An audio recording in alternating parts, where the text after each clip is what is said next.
What's going on, good people? It's Kieron here, back with another episode of the Gridiron Jungle, your favorite Bengals podcast hosted by your favorite Bengals fans. Once again, here with my brother Philly Phil. Phil, how you feeling? Yes, sir. Hey, man, I'm feeling good, man. I mean, all things considered, no expectations left for the season, so I'm feeling good, man. A stress-free December. Fair enough. Before we get started, if you're watching on YouTube, you see a couple new faces. We thought this was going to be a special edition of Gridiron Jungle. Let's put it like that. I have my brother Korey with me and our guy Jordan. How you fellas doing? Man, we're great. I speak like Future. I'm spectacular. Sensational. Sensational. The reason you see us here is because the four of us, we share a group chat. And there's been a lot of spicy conversation going on about the state of the Bengals. You might have a couple people in that group chat stirring things up, just trying to egg things on. And it was such a good conversation. We felt like it needed to be happening on the airwaves. Jordan is also a Bengals fan. Korey is a Giants fan. But Korey and myself would be facilitating and kind of moderating this conversation. Really to hear two Bengals fans who, let's just say, have differing opinions from time to time on the state of the franchise and where things are headed. So Korey and myself, actually Korey, I want to tip my hat to him, give him most of the credit. He compiled a list of questions, and I'm sure I will add some banter in as well, and we will go ahead and move on from there. But with that being said, before you start listening, just want to let you know there will be explicit content. I'm sure it's going to happen, so I just want to get it out the way right now. If you're in there with your kids, the uncles are about to cuss for a little bit. It is what it is. I know Phil won't be able to help himself, and we'll take it from there. But, fellas, we are here. Let me just say to everybody listening, I know Phil already knows these questions, man. These guys are trying to set me up, and I'm ready to roll. He doesn't. No, I promise. Nobody knows anything. No. And it's just really conversation. You guys have already been discussing it, so we're just bringing it to the forefront. And honestly, we're in week 15 or entering week 15. The Bengals just took a heartbreaker loss to the Bills, a game that I'm sure everybody here believes the Bengals should have won. A number of things to talk about, but we want to get your thoughts for both of you on the game. Where do you pinpoint this loss? What could have been done to avoid the meltdown? And there's also going to be a Joe Burrow conversation in this because that was pretty interesting, something you both were talking about. Does any of this blame go on Joe? Whoever wants to lead it. Oh. Hell yeah, absolutely. I mean, if you want me to answer first, I mean, it's twofold, So the easy thing to do, in my opinion, is to blame a blown lead on the defense. Just that's usually the thing that in any sport that you're watching. That's usually the easy thing to do. In this game, the Bengals had a 10-point lead with 8 minutes to go. And, the topic of conversation when most national media has covered this game has been the 2 late interceptions, were they bad plays, this, that, and the other. In my opinion, the first one, I don't know which one was worse, but the first one, it was bad from the jump. It was a terrible play design because when it was no reason to be in that tight formation. You're susceptible to a corner blitz when you bring the formation in that tight. And if you're calling a pass play or even calling 2 plays, option play for a pass to be an option, Benford, who had already burnt them earlier in the game, you're just leaving them susceptible for that. So. And if the idea was to run the ball, if Joe checked into a pass, what the f are you doing? You know what I'm saying? Secondly, if you see him creeping there, if you're susceptible to the corner blitz, why the fuck are you making the shot put pass? Like, hold on to it's first down. Hold on to the ball, pump, whatever you got to do. Like we give the thing that's Burrow's superpower is his processing. Like that's what everybody always talks about. It's his ability to process, his ability to break down the defense. That was right there. It wasn't that great of a play by Benford. It was a layup, essentially, in my opinion. I mean, it was nobody in front. It was telegraphed. Like Jamar Chase damn near caught him because he was already after him when he made the little shot put throw. That was an alley-oop. It looked like Lob City. It looked like it was still a good play. It was a good play. I mean, yeah. It was a handoff essentially. Yeah, it was a good play. It was a good play by him being there. Like it wasn't a difficult play to make based on where he was at.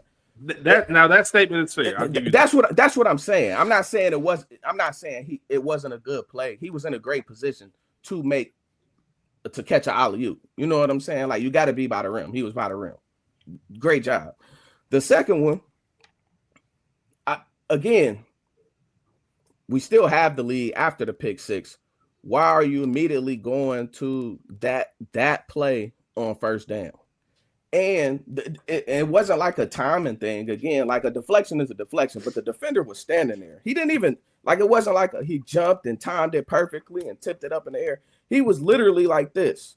On the slow-mo, it's like Burrow looks at his arm.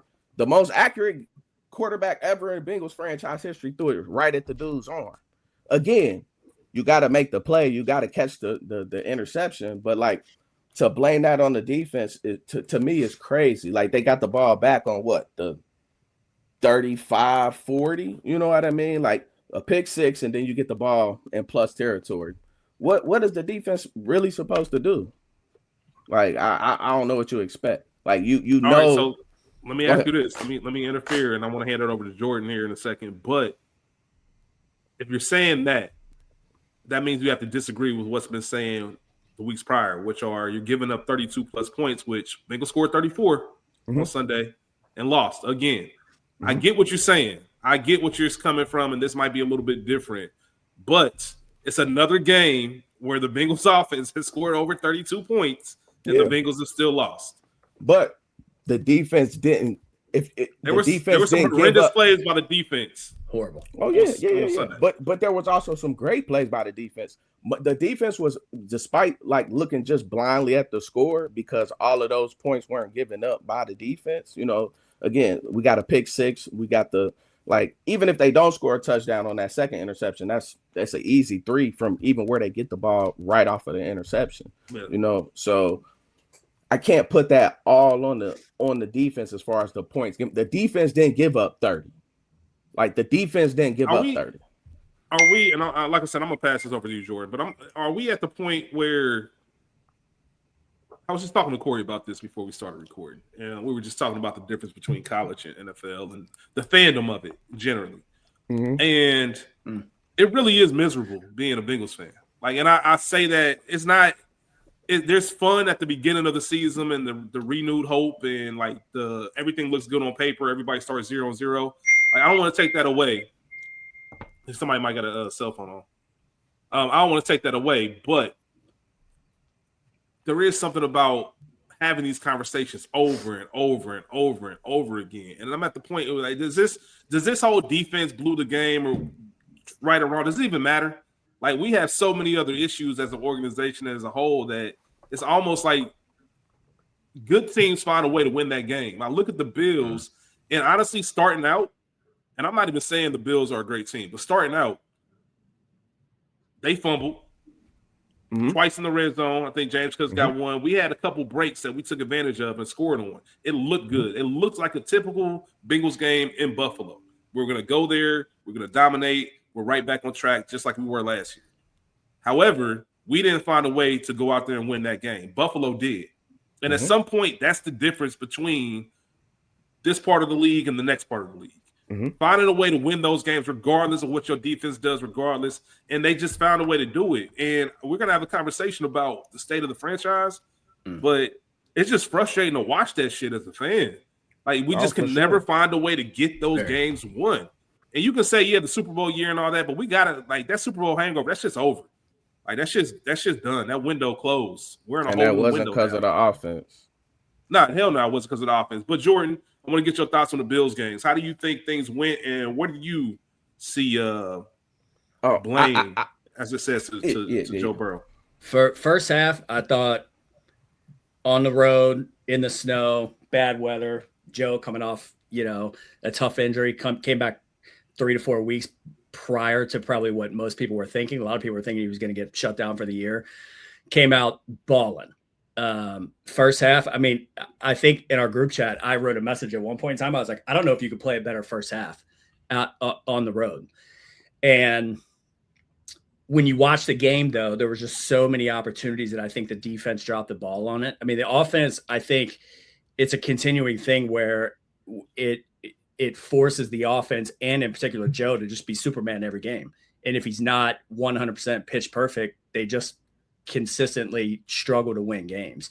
And I think in the NFL, when you're playing the best of the best competition, it's just hard to do. And when you compare the first half to the second half, it's really kind of similar to what it's been over the last 3-4 years, really since the Super Bowl year, like what you were saying. I mean, second half, I thought it was one of the worst second halves that they played on defense probably since like earlier in the year when they really started kind of melting down. And I don't know, I always go back and forth. Like, I don't know if it's a thing with Al Golden and the scheme, because like I know we all talk about it a lot. Like, I just struggle to understand what they're really doing and deploying on defense consistently. There was multiple times where crucial third down plays, he had stripped the defensive ends off the field and was running out 3 defensive tackles, rushing the passers, and then was having Knight with his hand down in the ground, rushing the passer. And it's just like, he didn't even do that in college. So it's just hard to really, I don't know, wrap your head around, I think, what they're trying to do on defense.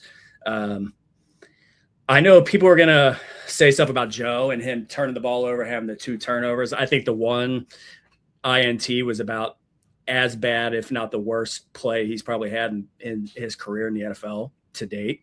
I mean, I'm about as big of a Burrow fan as you can get. The second INT, though, I thought it was a good play. Was that? Understatement. The second INT, though, I mean, I thought the second INT was a good play.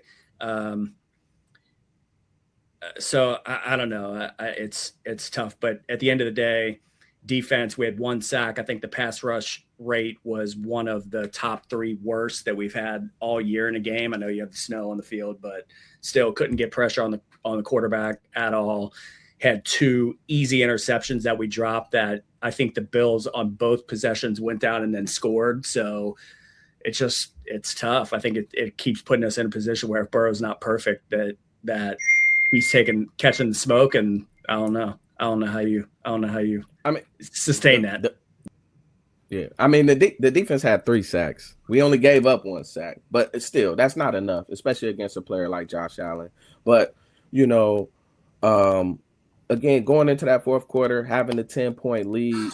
I mean, really, in the second half, the defense only gave up, in my opinion, 2 real meaningful scoring drives. In the third quarter, they had the 75-yard touchdown drive the Bills did, and in the fourth quarter they had the 68-yard drive where Josh Allen had the long run where they broke containment. Terrible scheme. But that going into the game. So there were a lot of times where, the way we started the game, scoring on those first 3 drives, obviously, you're not going to score every single drive, but being up 10, having that chance to go up 17, after that at first interception, again, just calming things down a little bit, not instantly first play right off the rip, having to throw your defense back out there on the field, which is already your weak suit. Like, sometimes your best defense is a stable offense, especially when your offense is as good as ours is, made out to be. So, I think we threw the ball 36 times to like 18 runs, and we led the majority of the game. Again, I'm not saying it's Joe's fault, but he has to own some of that because he can call anything he wants. He can check out at anything he wants. He's got the feel of the game. Like, the way that like, and again, this was just, there was only really 2 good games, but with Flacco was like, shit, I'm calling whatever. I don't even know what you're saying. You know what I mean? Like, I just want to see more of that from Joe. Like, all right, I just made this bad play. let's settle things down a little bit. Let's run the rock. Let's take some safer plays. Not to say that the second interception wasn't safe, but it just wasn't a need for that, in my opinion. And again, Zach has to hold some of that, but Joe, if we want to praise him like he's Superman, we got to hold him accountable like he's Superman. Like if Pat did that, if Pat threw those 2 picks back to back in the fourth quarter, we own his ass. If Josh Allen would have did it versus Burrow, I'm trashing him. You know what I mean? Like he did. They did go right back down the field and score again, though, and have him in position to win after that, for sure. After this but one. At that point, that made it 39-34. It was already it was over. You know what I mean? Like at that point, it was over. So yeah. Speaking of Zach, since you brought that up, Phil, I just want to say one thing on go ahead, Corey. I think this whole argument's been a disaster. I'm the only one of the 4 here that's been honest with you 3. The team makeup's been a disaster.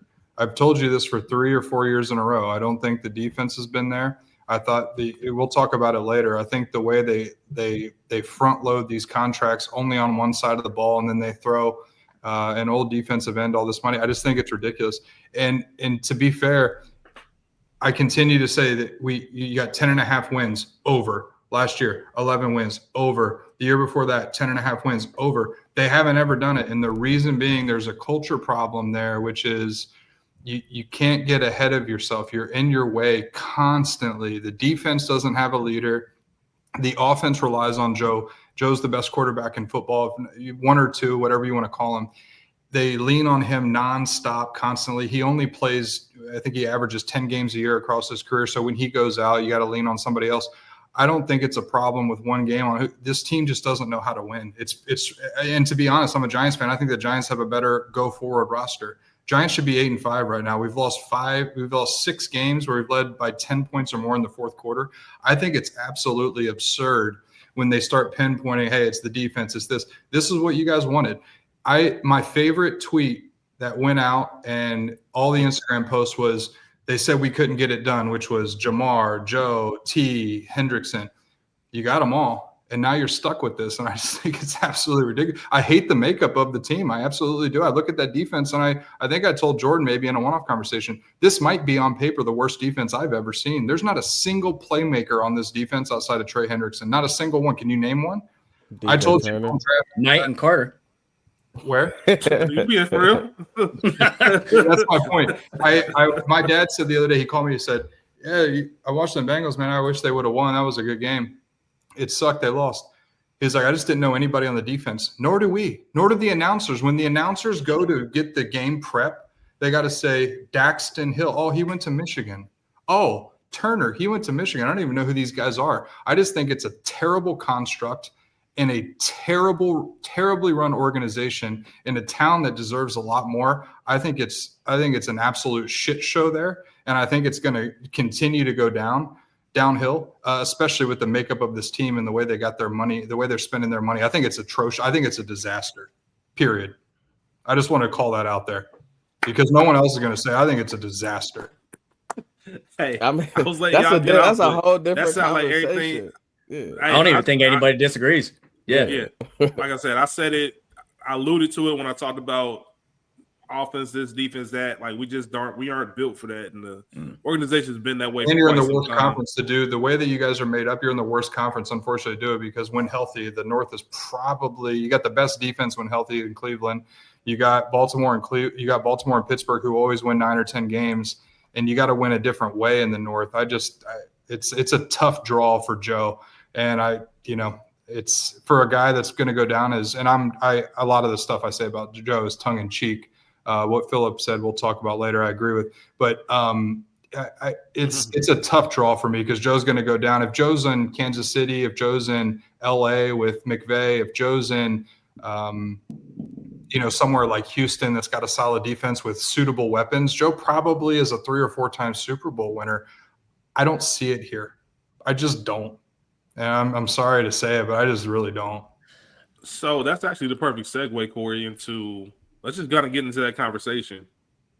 When Corey was conducting or when Corey was composing these questions, I started thinking about a rebuild and what that would look like for Cincinnati. just in general, like where the state of the team is. I know Korey just went on his statement about that, but what do you do with Joe Burrow, who will be 30 in 2 years? How old is he? 28 right now? I think he should have had this. Yeah, I think 28. Around 28. He'll be 30 in 2 years. Korey just mentioned he averages 10 games a year. Yeah, his birthday's He's tomorrow. gonna He'll be reset 29 tomorrow. So he'll be 29 tomorrow. So that means at some point next season, he'll be 30. It's a time to have some tough conversations about what we really do. Is it time to have that Matt Stafford conversation and get a haul for him? Mm-mm. No, I mean, you've seen how we drafted over the last 5 years. We're gonna get rid of him, and who are we going to bring in? So you're saying, let me ask you. So real quick before both of you go, real quick. So just to make sure I'm understanding, you're saying it from the sense of I don't trust us to make the correct picks to make this even profitable, or it's just not a smart move because we don't trade Joe. Like you just don't trade somebody like Joe. I think both. I mean, I don't think you trade a guy like him. My take on him has always been like we just got lucky that he was available the year we had the number one pick. I mean, you look at just other number one picks around that time, like Jameis went number one, Kyler, a bunch of guys. Like we could have very easily had the number one pick one of those years, and you're not. I don't think you move. I don't think you move off a guy like Joe. Joe's not the issue. Real quick. They also need to do a study on that Dolphins game that almost blew that number one pick. That's that's another podcast one of the day. Oh yeah. But I mean, I'm gonna just keep it real. I mean, do you remember what Carson Palmer had to do to get himself traded? Like the Bengals aren't gonna trade Joe Burrow. Like period. They're not. Like so. I mean, should they? I don't think so. If a team made you a Godfather offer, yeah, you know what I'm saying? But if Joe was begging on Mike Brown's door and saying, listen, it's the final year of my contract, I am not re-signing. I'm letting you know that right now. I'm not playing. This ain't a joke. I'm not coming back here. At that point, you got to trade, right? I think Mike Brown would franchise tag him and try to work it out again. Like that's just how I feel like they would operate. No, but what if Joe came out and said, trade me? That's the other. I think it's more likely he'll come out and request a trade than it would be that we would ever move off of him. Yeah, just like it would have to be Carson Palmer nasty. Like he threatened to retire. You know what I mean? Like it would have to be like. So I mean, you see some of these quarterbacks last couple years. Like Russ went for 3 firsts. Deshaun went for 3 firsts. Like, I mean. What would he get back in a trade? I mean, is it crazy? I know he's been injured and stuff a lot, but he's tough, man. Trading a guy like Joe Burrow, like that's how you lose a fan base. You know what I'm saying? It'd be like Luka in Dallas. Yeah, you don't move off him. That might not be the worst thing. Yeah, I just don't. It's almost. So you think it's almost like you think so? No, I'm saying that like facetiously. Oh. I guess. I don't want to see Joe go, but at the same time, it's almost like messing with that chick for a little too long. Like there's no future there, but you kind of like her just enough to kind of stick around. It's a little bit of a relief when she breaks things off with you before you have to be the asshole and break things off with her. It's like, oh, okay, then like, damn, I'm gonna miss it, but I get to move on without this extra weight. And that's how I feel about the Bengals right now. Like if they just upped and left or did some dumb shit that make me hate them. I'm just gonna say, you know what? Maybe my life would be a little bit better, but that's neither here nor there. Yeah, but if you think about it, good organizations, and this goes back to my point, is that's the problem. And I feel for the Bengals because good organizations built like it's the same thing. Like Kansas City, they invest in the defense. They get just enough playmakers where Pat's good at. Like you could put Burrow in Cleveland right now, healthy. They probably win 9, 10 games, 11 games, probably because the defense is so good. But the Bengals don't invest in the right way. And what happens is they get all these everything with them is ad hoc. There's no plan. Oh, we're going to sign Trey. We're going to go get T. Don't get me started on that. And they go do this stuff ad hoc. There's no vision. There's no plan. They don't go draft guys where like, we want to go. I was with Phil and Kieron in Vegas. And Phil said on pick 6, I'll never forget it. He looked over at us. We were sitting right in front of the pool. And he said, I guarantee you we're going to draft Stewart. I promise you. I just know who we are as an org. I said, man, just hold up. You'll be good. There's a lot of good players left. Sure enough, they did. When the organization knows what's going to happen in a bad way, it's just bad culture. That's bad sentiment. And unfortunately, you look at this defensive roster right now, and the overhaul that's required there to win within Joe's, a window essentially would require him either to be moved or you have to move on from one of those big pieces on the outside, which, is unfortunate. But I just think the game plan and the program they put together is atrocious. See, I didn't mind the contracts though, because if you look at all the teams around the league, I mean, every team you from a roster construction standpoint, most of the good teams are paying a good quarterback, or if they're not, I'm fine with that. Fine with that. Yeah. But most of the teams, I mean, Kansas City, they're paying Chris Jones a ton of money. Fine with that. Most of the teams are paying 3, 4, 5 big contracts, kind of just like we are. I think the difference is we just have really kind of whipped on every pick over the last 3, 4 years. My point, though, with the Chris Jones thing is they signed him long-term early. Why did they get stuck with Trey? Because they signed him late and they felt like they had to. There's no plan to put something around him. They draft around Chris Jones because he's an anchor. They put that plan in motion so they can defer and do some other things with money. I mean, the Bengals everything's last second. Everything's ad hoc. Everything is. I mean, they would have saved like $5-6 million a year if they would have signed Jamar the year before. You said it for 3 years straight. Like, let's just go ahead and lock him. Yeah. I just got to give a little pushback. That Chiefs roster is ass, so I don't want to give them all that praise and credit. Like, McDuffie is good. He had the one really, really, really great season. Bolton is good. And Chris Jones is Chris Jones. He's not the player that he was in years past. But that offense, like, until they got Rice back, that running back room is trash. They made it to the Super Bowl. I mean, they were 15-1. They went to the Super Bowl last year. Yeah. Last year, they about to miss the playoffs just like us, and they won. They won 10. I'm just saying, drafting in general. They won 10 one-possession games last year. But Phil, they put like that last year could have been way different. They've been a good team for 10 years. Like, you're good. I know, but you talking forward speaking. You was talking about the Bengals built for the future. The Chiefs is not built well. Like, I don't think the Bengals are either. I'm not saying we are, but I think they're built terribly. Yeah, like Pat might be in the same boat as Joe. Pat might win out. Like, but here's the thing. But here's the one thing I do have to say in regard to that. I don't want to speak for Korey, but I don't think Korey is meaning last season. I think he means over the run of his career, over the run of his tenure with the Chiefs. They knew what to do with them early on. Had we done the right thing early on, like right after the Super Bowl, kind of locked people up and done things and actually had a plan to his point, 100%. Things would look a lot different. So 100%. Yeah, we can sit there, but all we talk about, or all we can really talk about, is our Super Bowl run, while Kansas City can talk about the 3 that they won, or the 4, however many they won. Sure. And I think that's the difference. That's the difference between planning and just saying, well, let's just see if this works. And that's the frustrating part, because but like look at that wide receiver room that Chiefs team won with. Like, that Chiefs team wasn't like stacked like that. They just played. But that's the whole point. The culture's so good. Yeah, the culture's so good there that it doesn't matter who's in. Next man up, Patriots the same way. He made Edelman and Welker look like Hall of Famers. Yes, but we're trying to. The conversation is making that like organizational. It's not. It's the head coach. Like, Andy Reid is arguably a GOAT. Hunt, like the owner of the Chiefs, just like Mike Brown. The owner of the Chiefs got a worse rating than Mike Brown. Like, he's not known as a good owner. He's known as a cheapskate. That facility is trash. I know, like, personally. Fair. You know what I'm saying? Like, that's fair. Like, that's fair. But the Bengals are trash too.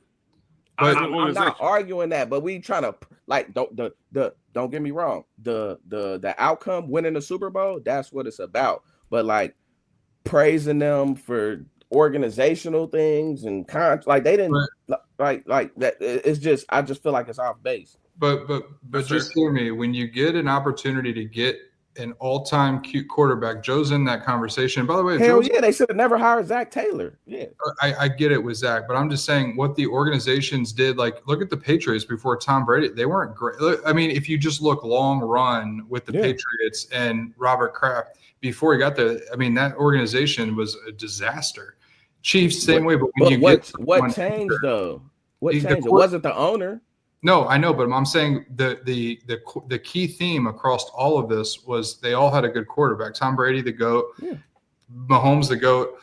Joe Brady most certainly could have been one, but they didn't prep and prepare and plan around him. I just don't see it.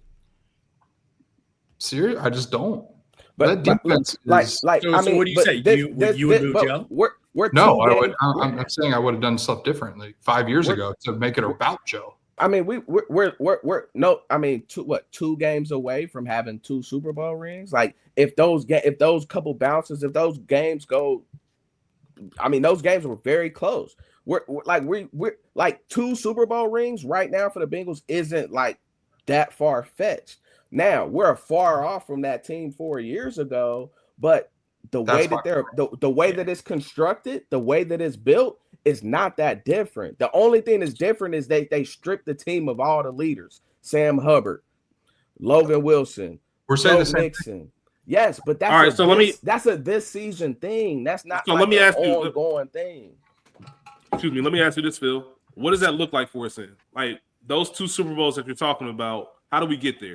Based on where things stand right now, December 9th, 2025, how do we hold a Lombardi or 2 of them in the next 5 years? Like, what do we need to do starting today? And I'm going to ask the same thing to you, Jordan. Yeah. In my opinion, the only way that you can overcome roster deficiencies is being really great in other areas. We're great at quarterback. We're great at receiver. We have arguably the worst coach in football. You know, if Tomlin becomes available, if Gruden wants to come back, like if you can go get a guy that has done it, that has been proven, that's what you do. You don't a guy that's in year 7 still functioning like a rookie coach that wasn't successful as a coordinator, that's just ridden Joe Burrow's coattails. That's not going to get you to the next level. There's no challenge of thought. The play development is bad. The play calling is bad. Like there's literally this guy was billed as an offensive mastermind 7 years ago when we hired him. And I've never the best that this offense has been in that era was with Joe Flacco. So, I mean, to me, that's the answer. You know, ownership isn't changing. Duke Tobin likely isn't changing. But I saw Duke Tobin build good teams with Marvin Lewis year after year after year. So to me, December 9th, answer your question, you got to get rid of this entire coaching staff. Period. Like the defense, we knew that was going to be a problem going into the season. You find a way to deal with that and work through that and work around that and do whatever you got to do. That's coaching. That's what you got to do. You know what I'm saying? Like sometimes you ain't going to have the best player. Sometimes you're going to deal with injuries, but you got to coach through that. And we don't have the coach to do that. So, Jordan, I want to give you a chance to answer the same question. And I want to get your thoughts on what Phil recommended. Is that the answer? And who would you want to hire? Yeah, I think it's time to move on from Zach Taylor. I think we've all pretty much been on the same page for the last few years on that. He caught lightning in a bottle that year. We went to the Super Bowl, and the year after, I think was even probably a better version of that team that was really good too. But I mean, since then, we just haven't been able to replicate it. And I think consistently the numbers on offense have been good, but defense has just been atrocious. And I think the game management on the offensive side of the ball is probably the bigger issue, because we've consistently, I mean, he's had a good offense, I think, since he's been here, but the in-game adjustments and management have really just struggled, I think, really since he's been here the entire time. For me, I think the easy answer is like, do you move off T, or a harder answer would be like Jamar? I think you keep both those guys. I mean, I think you can make the argument like one of the issues is that we got into is like letting good talent walk out of the building. We let Reader walk out. We let Bates walk out, guys like that. I think they're young enough. I don't think you move off them. I think probably free agency this year, we have to go out and really like spend money. I think we're going to have 85, 90 million in cap space, depending on what happens with Trey. So I think we got to get aggressive, and then we just have to draft well. To me, I think it's more organizationally, like we've consistently, I mentioned this a couple weeks ago. I can't remember if I said it in our group chat or not, but it feels like we've been drafting not best player available early. We've been drafting for guys who are good athletes, high production profile, but haven't really produced in college. And then we're drafting guys later for proven leaders who are like relatively low athletic profile, low upside, who can like contribute right away. To me, from a roster building standpoint, I feel like you want to do the exact opposite. Like you want to get guys who can play and ball right away and then take swings on high upside guys later. Coaching wise, I mean, I think to me, probably the two guys that come to mind are like Saleh or Flores. Like, I think we got to go out and get like a defensive coach. To me, I would love Flores. Yeah, same. I think he would come in and he'd be phenomenal. It depends. I always get a little nervous with like defensive coaches because it's hard. I think you see it in like Buffalo as an example when they struggle on offense. McDermott can't really adjust on the fly unless he has a great offensive coordinator. So I think if you got a defensive guy, it's just going to be predicated on who the OC is. But I think if you got a guy like Joe, you can figure that out. I think we got to fix the defense first. Phil, coaching? Who you Yeah, think? I mean, you mentioned somebody like Tom. What are the odds? What are the odds? I was going to say no. I was just being that was tongue in cheek, but because the other thing with the coaching too, because I think on the head coaching scale right now, 8 of the last 10 guys who have been hired in the NFL are making like $12 million a year plus. And Zach Taylor right now is, I think, making 3.5, like 3.5, 4.5. I think he's a 31st highest paid coach. He's overpaid by one. He's to be 32nd. I'm like, for me, I'm like, are we? I don't know. I have a hard time believing that Blackburn is going to go out and spend $12 million a year on like Robert Saleh or one of those guys. And this is that organizational argument. Or Tomlin would probably like some of the things that you like when you have an owner that just says, "Hey, you're in charge of the team. Make sure everything's good to go," and you trust somebody and fire somebody. You need to do that, and we just don't. We just don't have it. I don't trust. This all comes down to my trust and my faith in the people making the decisions, and I just think they're going to fumble it. We're going to have an opportunity to get Joe, Jamar. We can just stop there in their prime. Mm-hmm. A team that's already a duo that's already been to a Super Bowl. That if you put the right leadership, the right pieces, think 0-2 Buccaneers. All right, the team almost always got there, or almost got there. They finally bring Gruden in first year. They Super Bowl champs. Yep. He just knew how to match with that team. We need somebody that's going to be able to do that, and it's not going to be a $3.5-4 million guy. Yeah, that's who we should be celebrating, spending money on. If they pay that $12 million to a coach versus, and this is a perfect segue, Korey, versus paying $25 to T a year. Because I think there's a real conversation that needs to be had about buyer's remorse, and I want to kick it off to Korey. Yeah, I mean, I've been very strong on this, and I give Phil a lot of shit for it because I know it grinds his gears a little bit. But I looked at that deal, and me and Kieron talked before this podcast about the questions, kind of figuring out how we're teeing it up. And we went through these contracts, and I'm looking at T. Higgins, and I'm saying, you pay this guy $115 million. You got a litany of issues. You can't rush the passer. Can't stop the run. You can't stop the tight end.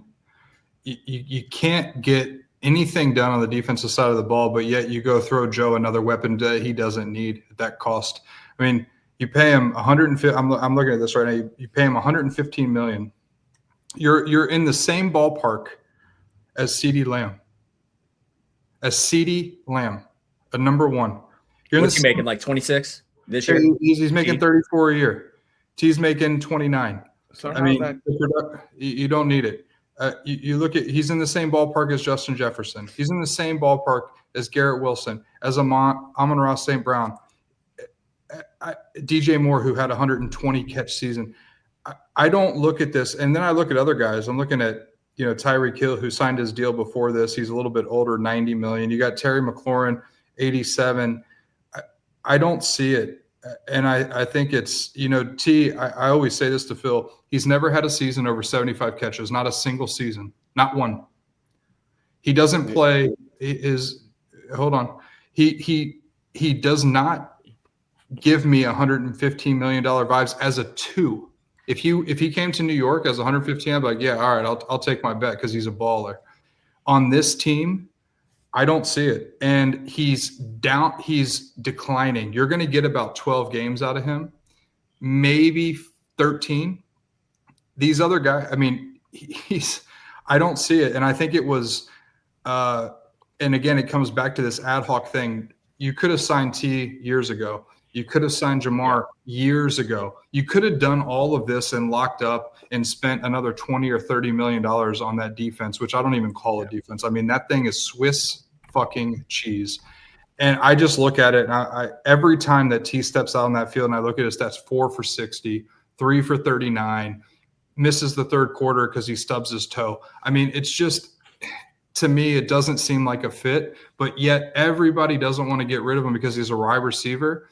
You could have repurposed that money for so many more things. You could have gone out and traded him and got so many more things to build what we were talking about earlier with the Patriots and the Chiefs and all these other rosters that just get it and these organizations that get it. I think it was an absolute disaster for this franchise, and it's coming back to bite him because you go out and you look at T right now. No one is begging for him in fantasy. You can't play him.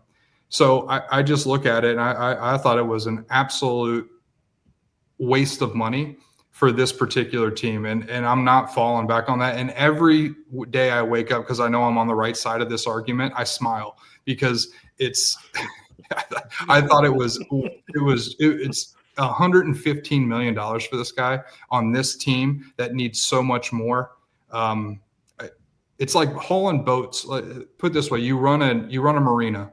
You're running boats. You constantly running boats out of the water. You get a Maserati because the Maserati looks good. People can drive it around. But when you got to pull that boat constantly out, it can't keep up. You know why? It's not on the field. It doesn't have the horsepower. And it could have been more well-suited trading that to another marina that's got a lot more money to showcase it. And you could have built it up a different way. I just think I thought it was the worst move that the Bengals could have made, and I stand by that. And I think a lot of people would agree with me. Where I would counter, though, I think if you pay him, it looks a lot different if we draft differently and hit on some of our draft picks. Yeah, but you don't. You just said you wouldn't trade Joe for 6 first because you know that your team can't draft. That's why I wouldn't move T. I mean, he's a proven guy. Why would you move T for like? But what's proven though? I don't see anything proven. T had 10 touchdowns last year, and Justin Jefferson, as great as he is, the most touchdowns he's ever scored is 10. T had 9 touchdowns this year with still time to go. Like he's not gonna put up number 1 receiver stats as a number 2. It's just not gonna happen. And he got $40 million guaranteed. That contract was the best deal done this entire offseason. I thought he would have got 30 plus anywhere else. Yeah, he had 6 TDs in 2020. That was literally the deal. That was the steal of the offseason. Yeah, but the Bengals aren't going to move on from him. $40 million guaranteed. Yeah, but the Bengals aren't going to move on from him. The Bengals aren't going to move on from him. He's getting the whole deal. You're arguing about the deal being bad. Yes, the deal was amazing. No, I'm talking about the totality because the Bengals aren't moving on from him. You know he's getting that 115. He's getting even if they don't move on from him, getting him at that number is way better than what he went for in the market. Okay, well, it's not like they were gonna. It wasn't a trade situation. I love this podcast was called Jordan versus Phil. I love it. Phil's on my team now. Yeah, like that shit is bogus as fuck. Just because you don't like T, that's no. All the fancy words, ad hoc and shit. No, get the fuck out of here. Okay, that was the best deal of the offseason. Anybody that does contracts would have died for that. $10 million, 4-year, 115, 40 guaranteed. Tell me a GM that wouldn't have wanted to done that deal. They would have been GM of the fucking year this offseason. Yeah, well, the GM that did it ain't the GM of the year. I can tell you that because it's a lot. It's way more to that because you trying to make it about T and now you're trying to move the goalposts. No, I'm not going. He's not moving. Next question. He had 6 touchdowns in 2020. He had 6 touchdowns in 2021. He had 7 in 2022. He's declining. He just hurt his. He just got a headache. Decline. He got 9 touchdowns this year. Yeah, and he's got 45 catches. It's still plenty of season left. And he ain't going to play next week or the week after because he's got a headache. All right, go ahead. Next question. Thank you. Worst deal ever. Yeah. Mm-hmm. Thank you. I just want to come to an agreement on that. I look at that and I think it's just an awful deal. By the way, I said it's an awful deal. Nobody, you literally not here. That all you think nobody's agreeing that that's an awful deal. Nobody. Okay. Well, you guys have 4 I I do want to pose this question, and that's kind of what I want to lead to. And this is just me. I think it's interesting to think about. I want to get your stance on it. The biggest thing I take away from Corey's point is this team, the way it's currently constructed, can probably use that team money in other spots. Because if we're gonna have 4 wins right now, just who would they? No. Hold on. I'm gonna pose a question to you. It's not. I'm not. This is me just asking. If you're gonna have 4 wins with paying T, you can have 4 wins without T on your roster, and maybe be building something for the future. You could argue that it's without trade. Like trades. Yeah, you can. Like it's so much to go into that. Like that goes to my point though. Would you have rather? So no matter what, if you had a chance to get 2, I can't even think of any market rate guys who we would have spent. There are none. Okay, so you T over everything. No, I'm not talking about receivers. I'm talking about just on the answering defensive the question. side. This past offseason, deciding between T and somebody on defense with that same money, there wasn't a guy for me. I think the two Milton Williams, positions, like, is that it? Like, was that the answer? Yeah, he would have been. That was the only guy. I mean, it was never realistic though. He's signed for. It's just like I just want to be serious. Like, give me somebody. Tell me. Year, I think. No. If I'm wrong, tell me. Well, you said I can't use fancy words like ad hoc, so I can't even. I mean, just give me a player. Like who? No, but my tell point me is, what you would have took that money and did. Well, I would. First of all, I wouldn't have played around with him for 3 years. If I wanted T that bad, I would have. I agree with you wholeheartedly there. No argument for me there. That's my point. And that whole point of ad hoc is they wait, and then they got to drop all the money. My point is, if they would have done this, the deal wasn't bad, regardless of waiting. It could have been better, but the deal's not bad. The deal is still a great deal. Okay. Well, the Jamar one is a different argument. We could argue. I'm with you if you want to argue the Jamar one. The T one, I can't get with. Well, I told Kieron right now. I'm looking at Jamar. I'm looking at 161 total contract value. I wouldn't be mad if I saw Jamar at 200. Me either. I'm just saying from a waiting standpoint, not getting it done earlier. That's all. Yeah, should have done him earlier. But my point is that you play around with them. And here's the other thing about culture is, Phil, I'll give you an example. If you're at work and you're making, let's just say you're making $500K a year, right? And you're making $500K and you're working on contracts and you're a top, like you say, T's a top performer. I won't argue with that. Like, T's a baller. I got it. I'm just saying for this situation, I thought it was terrible. And the company continues to fuck you over and over and over. You don't think that the sentiment from T after he gets that deal is a little bit not like they should have done this a while ago? Like, am I really valued at that? I would say most people would feel that way. T is different. Most people wouldn't have went out there and kept bouncing their head on that turf like T did on Sunday. Like, T is just a different type of dude. And that's what I'm saying. That's why I'm never letting anybody slander T. That's why I'm like, T just means way too much to that team. I know that I've seen the record without T. Didn't he say he took less money to come back? Absolutely. Yeah, go on the market. Yeah, because he wanted to come back. Absolutely. Like, that's what I want. Okay. My point is, for this team and the construct of it, I thought it was an absolute atrocious deal. I don't care how good it was at the market level. To me, I think the biggest malpractice of the offseason was the trade situation. Because, like, man, I think we all loved Trey, but at the end of the day, 30, 31 years old, and now he's going to walk. I read a thing the other day. I think they said from a comp pick standpoint, he's probably going to get a 4th to 5th round comp pick back, which isn't going to hit till 2027. And you have a guy who, if you knew you weren't going to sign him long term, now you're going to let him walk out the door for a player who likely won't even be a relevant guy for you for 2-3 years down, if ever. Yeah, if ever. So to me, I think that was the bigger. They just totally dropped the ball on that. Yeah, and the pieces that they needed to add, they could have added, despite like I said, all offseason, they needed to add a veteran corner. That could have been Mike Hilton. They needed to add a veteran safety. Could have been Justin Simmons or whoever, a CJ. Like, there were people they could have added. Again, nothing I think they could have done with that T contract. That's why I'm arguing what I'm arguing. But the construct is bad, but it's not because of the T contract. What did the Bengals turn down? 2 seconds for Trey? I think that was. I'm not sure. I don't know. I want to say it was 2 seconds. speaking of Trey, what are we thinking? That's it for Trey. It's a Bengal, right? Oh, it's over. Yeah, they ain't gonna Okay, tag so- him. Oh, yeah. So what do we this trade experiment? How do you feel about it? How do you feel about his tenure in Cincinnati? The ups, the downs, everything else, especially how it's ending. I think you can have make the some choice words argument. for him, Phil.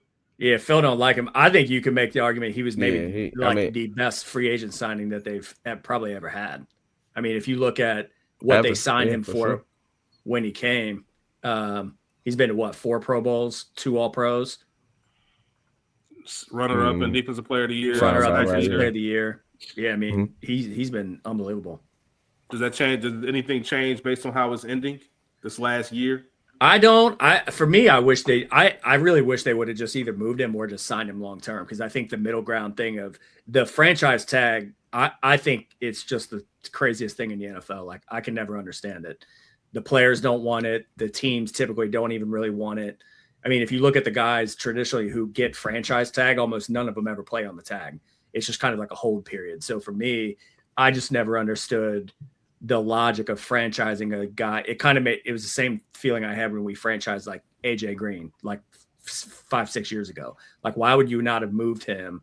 I think that was the year, if I remember right, I think they were 0-9 to start the year, and they had a 0-8, 0-9. They had a chance to move him, and they were like, "No, we're going to sit on him, let him walk, didn't get anything." So for me, I'm just like, I never understand. That's the kind of organizational stuff I just don't understand, that what we do. Yeah. Me neither. Phil, what about you? What do you guys think? Yeah, what do you guys think?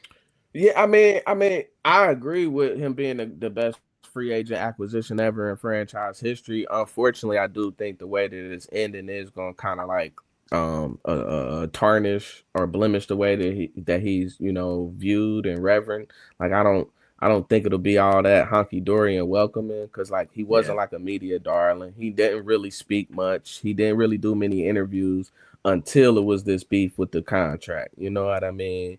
Because he's a passionate dude. He said that he don't like to talk after the games because he's still wound up. So it's not like he was a favorite because of how he was on the field. And I think just the way that this whole situation was handled, not just on his side, on both sides, you know what I mean? Yeah. I think it's going to affect the way he's viewed and the way that he's remembered. But replacing him, I don't know what that looks like either, because even, again, this year, it's not like you can just go get a premier edge rusher. I mean, you're going to go get 35-year-old Khalil Mack or Hassan Reddick or Joey Bosa. Like, there's not anybody that you can just take that money and go get to replace him. I mean, he'll probably pre-injury. I mean, he probably would have been the number one free agent on the market next year. Yeah. And that's why I would have traded him last offseason, like I said from the jump. I know 100%. It wasn't popular, but that's what they should have done. That's actually the perfect segue into this next piece, which is we have to figure out what we're going to do about this defense. Are either one of you prepared for the growing pains? Because it is a young group, and I will say maybe at times they've shown flashes. I think we got a star in DJ Turner. Still some pieces that we are waiting to see grow. Some pieces that we think will be okay, and some that we know we need to get rid of. Mm-hmm. Where are you with the state of our defense right now? Historically bad, like just all-time bad. Mm-hmm. Do you have enough patience for the growing pains with maybe the right coaches, as you guys mentioned earlier? Or do we need to start making some moves now, spending some money in free agency, and trying to figure out those pieces? Because like Phil just mentioned, it's not like there's a plug-and-play guy that you can just get off the street. A lot of it's going to have to be the scheme that we're running, and a lot of it's going to have to be maybe finding a trade deal, somebody who was undervalued where they were before and maybe fits in perfectly here. How do you feel about our defense? I think what are we going to do about this to get back? I think we need another offseason like we had going into the Super Bowl year. The year we signed Von Bell and Cheeto and Trey and all those guys who were 4 or 5 year guys, young vets, but like had established themselves in the league and really wanted to take that next jump. That to me, I think is what we're missing on the defense. Like I was talking to my dad about this the other day. Like, I don't want to be too big of a dick about it, but like I was talking about. Nobody's ever said that about you, Jordan. I was like, we were talking about the rookie linebackers, and I was like, I literally don't think I've ever seen two dudes who are worse at their positions in the history of the NFL. I was so in on them. That's what's crazy about that. I was so in on both of them. I was so man. I was ready. I was firing off Texas. Like when you watched the game the other night, the Sunday game, when you watched the replays, especially, I mean, it was almost like they were hearing different calls in the huddle from the rest of the defense. They were so out of position consistently on almost every play, it seemed like, or at least every play they had an opportunity to make play. It's crazy. I mean, I think you got to address the entire room there. Yeah. And to answer your question, no, I'm not prepared to go through the growing pains because it's just like last offseason. The only thing they did was add TJ Slayton and these two rookie linebackers. Everything else stayed the same, and that defense wasn't good. So Geno Stone is out. He's a free agent, so you got to replace safety for sure. One of them, Battle will be back, I'm sure of it. I really like Dax, but I think they've continued to jerk him around. He came back off a big serious injury. They were moving him from inside to outside to inside. Yeah. The only solid one there I think is DJ Turner for sure. Cam Taylor-Britt honestly will probably come back on a 1-year prove it deal. You've seen the strides from Miles Murphy, which I'm encouraged by, but I don't think we're going to be able to pay Osai. I think Osai is going to get a real strong offer that the Bengals just won't be willing to match. And that's going to be real bad because, again, as I stated previously, there's just not many edge rushers that you can go get. And I don't trust us to find them in this draft, So to answer your question, no. So you have to get I've seen enough from the Al Golden experiment. Zach Taylor's going to be going into his last year. I don't want an extension. There's nothing he can do, in my opinion, in year 8 that I just don't see him doing enough to make me feel like he warrants an extension. You got to get drafted. You got to wipe that whole damn staff out, and whatever they see is fit to reconstruct and revamp that defense, that's on them. But as currently constructed with this staff and this roster, I'm not prepared for those growing pains because then we're going to be talking about Joe and Jamar contracts again. The thing that I don't understand is I think it's hard with Golden's scheme. It seems so unconventional compared with other defensive coordinators where I mentioned he can't really run his scheme. They dumb as hell and young as hell.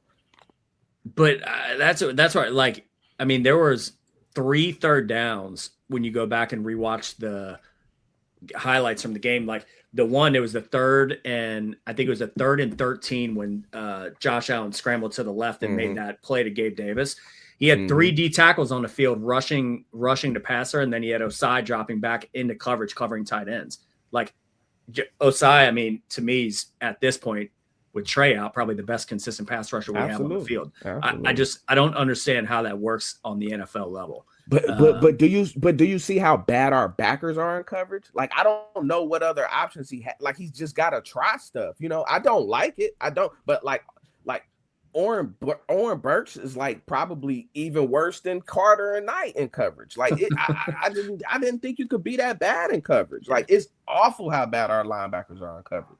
And it's crazy. It's almost impossible. That Super Bowl run, the linebackers were the heart and soul of that defense, minus Jesse Bates. So it's a tough spot to play as a rookie, and it's really a tough spot if you're not elite. And those guys aren't elite. I really think they missed the opportunity of grabbing a Jahad Campbell, or getting a Jack Campbell, or getting a who the dude that went to Cleveland, Schlesinger. To me, those was probably gonna be rookie of the year. He was probably gonna be rookie of the year. We needed them 2 years ago and last year. So I don't know. Do you think they can figure it out? I'm just looking at this.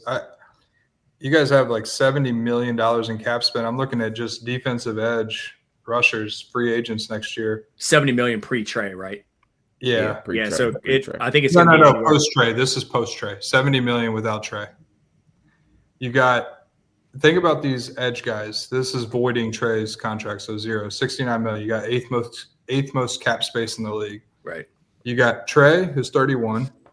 You got Khalil Mack, who's 35. You got Hassan Reddick, who's 31. You got Joey Bosa, who's 30.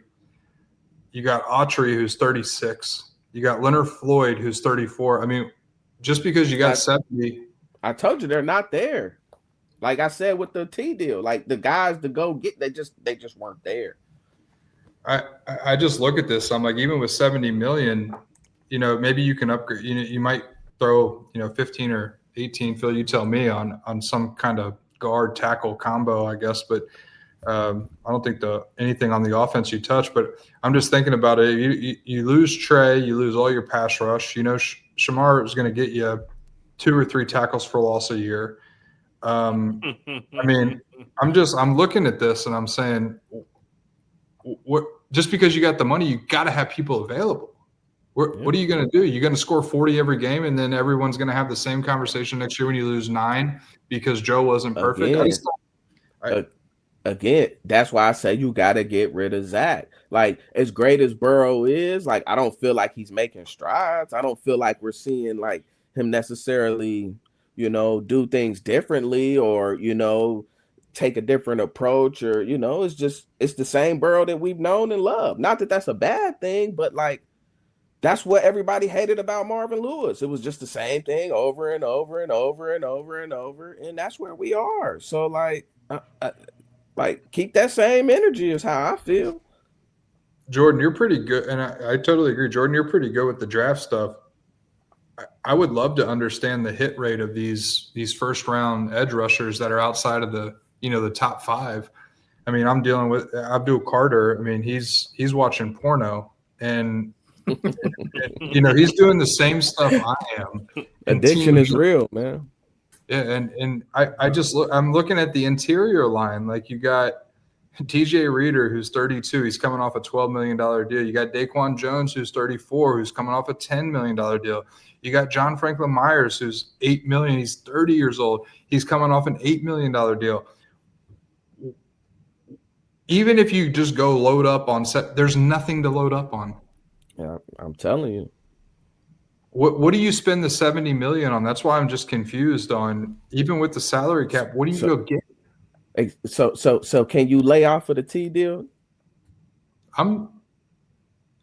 That's what I'm saying. Like, what am I gonna spend the money on? That's my thing. Like, what am I gonna spend it on? Last year's free agent class wasn't really that great either. I think this year there were things there that we needed that we didn't get, but it wasn't anything that was like they were never going to spend 26 million a year on Milton. Yeah. My point with T was more of, if you could go get someone to trade, or by the way, you can trade coaches.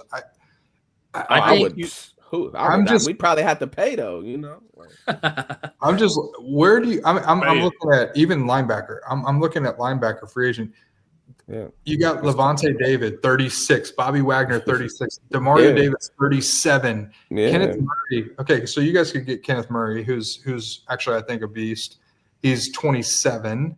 And then you have to go all the way down to like Anzalone in Detroit, who they're going to probably bring back. Yep. Or you could go Von Miller, he's a year away from AARP. I don't see it. There is absolutely nothing out here, because even if you litter your secondary with players, there's no one rushing the passer next year. To me, I think the free agent is a component, but I think it really comes back to drafting. Like, you really can't rely on free agency to. But that's why I asked you, like, what's the hit rate? Yeah, to land impact guys, because if you're doing that, they're typically the guys who are free agents for a reason. I mean, the guys on the defensive line, like even last year, I mean, everybody knocked Atlanta for trading their first round pick back up for James Pearson. He's been unbelievable. I think he's had sacks in 5 straight games over the last few weeks. And we had an opportunity. He was sitting right there. High production. He was, I mean, arguably a lot of people thought he was going to go number 1 going into the draft, like before last college football season. And I just think we keep drafting these guys who are great athletes, high upside profile. But Stewart, I mean, correct me if I'm wrong, one of you guys might know it, but I think he had the second worst draft profile of any defensive end in the last like 15 years from a production standpoint in college. And we're drafted into an organization where we can't develop guys. It just makes no sense. Korey, to your point earlier about like organizationally, it's hard to see what they're doing. I mean, Kieran, I think that leads us into our next question about, we were looking at one of the things that Kieran and I were talking about was if you had to walk us through your top 3 picks, I don't need players. If you want to throw out the first rounder because it's a little bit easier, go ahead. And this is a little bit on the spot, but we were looking at it earlier. I mean, who do you go get? Let's just say you have the 10th pick. Where are you going? Are you guys going to get a pass rusher? I mean, I'm assuming so, but I don't. I'm getting Caleb if he's there. I think we need to do it in the secondary. if Caleb Downs is there, that's who I want. Yeah, so I'm the exact same. And if let's just say he's not there because I assume he goes top 5. He could. Mean, you guys like? I Falk would expect the Bengals. No, I don't like Falk or Peter That's what Wood. They're the same type of thing as Shamar. Like great athletes, but like they're You don't like Peter don't Woods? produce. I like Peter Woods. You guys like Bain from Miami? Yeah, I do. Mm-hmm. Yeah, again, I think he'll be. He goes early. I think this is again we get. Like, I'm just looking at this class and I'm like, this weekend is going to be an important weekend, or not weekend, but the college football playoff. It's going to be an important game to watch, man, because that lineman called him out straight up and said he ain't going to be a problem. And I love guys who see stuff like that and turn all the way up. And let the whole world know, like, you got to see me. You got to see me. You got to see me now. I want to see that. Like, so Bane's a dog. I think Bane can go top 5. Yeah. But I do want to see how he reacts to that. That's the type of intangible stuff. I remember, Korey, I forget who it was. You were talking about, like, you were out on somebody, man. You kind of saw how they reacted to football. You're like, okay, I like that guy. I like the fire. I want to see that of the Bane. Oh, that was Caleb Williams when he got drafted. Yeah, that's right. When we got drafted, yeah. I mean, I agree with you guys. I'm looking at Bain. He's got 4 sacks. Falk's got 2 sacks. And you go someone like David Bailey, who people love now. He's got 14 sacks. Yeah. I think what you guys are both saying is let's go draft someone like that at number 8 who has actually gotten. Yeah. I don't care if he's 6'3", 250. I don't care. I mean, at this point on I think it's almost like best player available on defense. I don't really think you could say there's one position on the entire unit that we wouldn't want from a talent standpoint. Yeah, that I mean, okay, so you guys are going. Let's just say secondary defensive end. What are you doing second round? Where you want to go? You just loading up between the two and then go. I want to go. I think we need to address DT. It's been a huge hole for. I mean, really since Reader left, but even Reader I thought was unbelievable. But I mean, we just have not addressed that position at all. And I think you could probably make the argument we might have the worst defensive tackle room in the league, which is crazy because I think we might have the worst linebacker group in the league as well. But I mean, defensive tackle wise, Jenkins, I think, has been one of the lowest performing second rounders from the 2024 class coming in. Korey, you liked him in college, right? You thought he was good, but not like necessarily. Again, he was on a historic. I mean, if you look who he was playing next to, it's a tough ass to go. Mason Graham and those guys, yeah, and he played with a couple of good edge guys. One now plays in Baltimore, the other plays in Pittsburgh. I mean, I'm just looking through this again. I think there's a lot of good tackles in this draft. Again, I guess it goes back to the question I'm still confused on. Where's the $70 million going? I think it's just got to go to it's just got to go to vets. Like, to me, I mean, the year that we signed Trey as an example, a lot of people were like, who the hell is Trey? He had that 1 year in New Orleans where he had double-digit sacks. Before that, he was nothing. He really had been oh no, that was like the hit of the century probably. Yeah, well, I mean, but I'm saying the year they signed him, because that was the year I think we let Carl Lawson walk that year, right? And then we brought in Trey, and a lot of people were kind of like, I don't really understand that. And yeah, because you gave him a little bit more money than like what the market may have perceived. They're like, who? I mean, I think a lot of people are like, who is this guy? And then, but Lawson had been he had been, I think he was like a 4th round pick for us.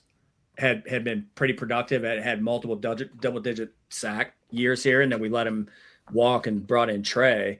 And we're probably gonna. I think we are gonna have to bargain hunt and try to find guys like that who are 3, 4, 5 years into their career, coming off rookie deals, and they're peaking at the right time, and try to get them at the maybe not first day of free agency, but relatively along that way. I guess my question is to you and Phil both is if you go look at it from, let's just say you're not going to add anything. You might, are you guys going to add anything on the offensive line? Like if you go get an $18 million guard or $15 million guard, are you guys going to be like, okay, cool. Like that's money well spent.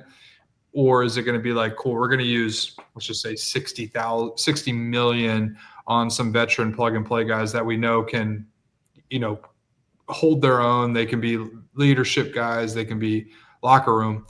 And my follow-up to that is, does that get you to the level where you can get back to the Super Bowl in the next, 2-3 years?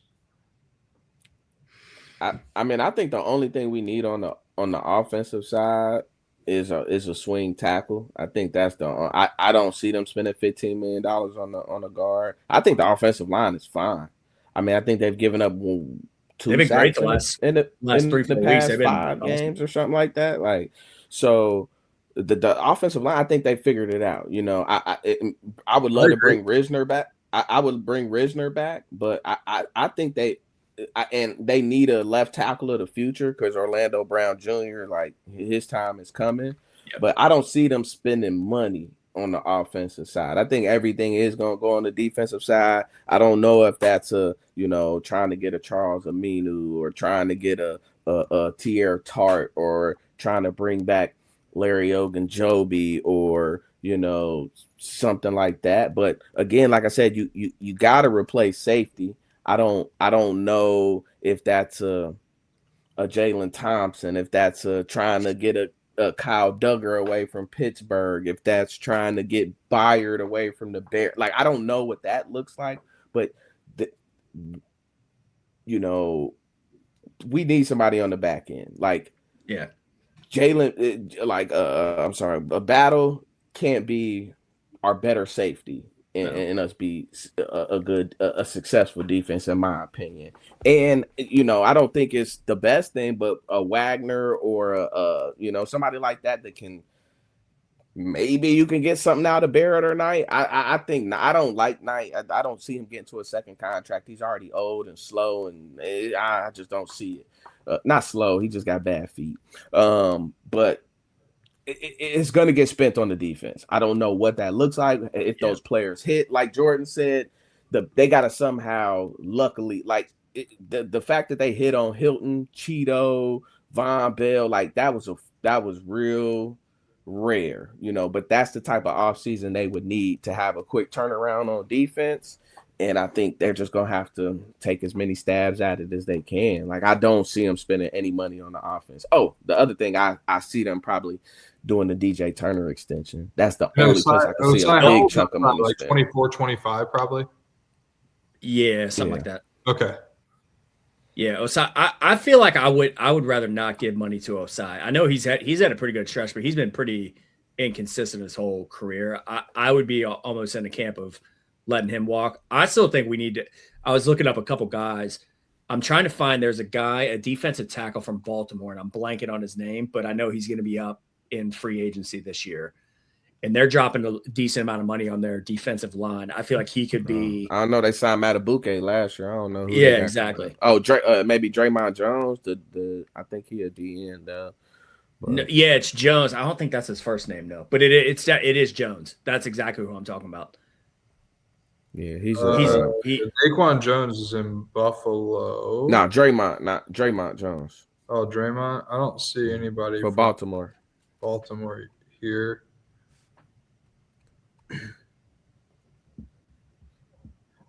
Yeah, I don't see. Is he a free agent this year? Travis Jones. Travis Jones. That's what I'm talking about. Oh, the D tackle that played. The D tackle. Okay. Yeah. He's pretty young. I think he's like 25, 26. I think he's tough. I liked him coming out. Yeah. I think he just turned 26. Yeah, I think he could be an interesting guy for us to look at. Another guy from Baltimore. I don't really think would do it, but if we did go on the offensive side, I think, man, Isaiah Likely would be crazy in our offense. Every time I watch that dude play, I'm like, he's crazy. Yeah. Nah, he is, but I just don't. It would be perfect, but He's gonna going get to big want money. money. He's gonna get big money somewhere, I think. Yeah, that's the thing. So This kind of goes back into what Korey was saying about T. Like, do we need to spend that money on him? No. So I'm just looking, like, let me just go through, like, I just have a couple of questions. I'm looking at this roster now. So I know you guys, yes, no on a couple of these guys. Slayton Jr. You like him? Tackle? Yes. Okay. Yes. BJ Hill? Yes. Okay. Miles Murphy? Yes. You don't like Knight. You don't like Carter. Oren Brooks? No, he's gone. Dax? I'll keep Dax. Yeah. Battle? Yes. I'd probably keep. I think Battle, honestly, he's almost borderline probably a 3. If you can find 2 guys, I think he's probably worth keeping. But I don't really know if he's a consistent starter. He just got a tackle. He misses better, so many. man. Yeah, he misses so many plays. Geno Stone? No. Fuck no. Turner? Yeah. Yes. So when does Turner expire? Next Great year? question. Yeah, I think this offseason. I'll look it up. Oh, okay. So that's a great conversation. That's why I went through this. So I already have my commentary about Turner. And by the way, I was right up until this year, and Phil will tell you. Phil asked me, he called me and said, hey, what do you think about DJ Turner? I said, the dude fucking flies. He was the fastest dude on the team. I would hate him as an outside corner solo. And Phil texted me like, Phil, maybe the first or second practice you went to, and you said, he is ass. Did you not? Yeah. So I didn't like him outside. I hated him. And now the problem is he's been, what's his 3rd or 4th year? This is his 3rd year. Third year. So next year, he expires after next year. He still got Oh, you're one more right. year You're at right. 1.5. Yeah. So you got one more year out of him. You don't got to pay him, which is lucky. That's why I say extend him. Yeah, you got lucky there because you're Extend him now, because if he have another year like this year, he's out of here. He'll break the bank. Going back to what I was saying earlier is like, you got 70, you like him, go ahead and lock him up now, because if he has another good year, he's going to be the most expensive corner on the market, or one of them. So that's my only point. And then the last guy, Jalen, it's not even a point. So Jalen Davis, I like Jalen Davis, but he's 30. Yeah, so he's 20. Yeah, he's going to be 30. I mean, so I'm looking at this, and it seems like you guys like 60, 70% of who's there. You just want to kind of backfill, or it's not. It's like we just need upgrades. Like it's guys that I like. I just don't like them where they are. You know what I mean? Like Demetrius Knight should not be starting. I love Barrett Carter. He shouldn't be starting. He shouldn't be wearing the green dot. He shouldn't be calling the plays. That's too much on a rookie linebacker on a bad defense. You know what I'm saying? Like, if he was supported, it'd be different. You know, if he had a Jesse Bates behind him, it'd be different. You know what I'm saying? But he don't got that. So, like, it's a lot that comes into it. You know, I feel like if we would have went out and got that veteran safety, Justin Simmons, if you had Mike Hilton on this defense, if you had leaders and veterans that could really help these guys that are, it would make the world a difference. That defense has nobody that's really vocal, no shit starters, and all the good defenses have those. You know what I mean? And you can flip. I mean, if you draft well and you sign the right free agents to kind of fill the gaps, you can flip it fast. I mean, look at the Broncos. What was that? 3 years ago, they gave up 7. Look at the Seahawks. That's another great example of like the Broncos, the way they built that roster. I just love. I think it just works. They don't really have any studs there on the offensive side. I just kind of like that. And that's why T gets the brunt of my blame, because he's the odd man out. But I just feel like you could do it without him there. And I like the Broncos breakup. That's elite coaching. Also, Sean Payton. You know what I'm saying? I'm not disagreeing with you on that. I'm just saying, you drop 115 there on a roster that already. I won't go back to it. I'm just saying, there's no offense in football with T. I'll give it to you when you line up and you look. Why do you think that with the Bengals? It drives me nuts when we talk about. I'm so glad my Christmas, by the way, came early because Burton got waived. If I had to go through another fucking Sunday of Burton being at the casino or Burton being, I hope he signs with it was the driving me Giants so fucking bad, nuts. bro. I was like, I hope he signs with the Giants. I I'm would buying love you a it. Burton I'll hang jersey out if with he them. signs. Like, I'll go fuck with them.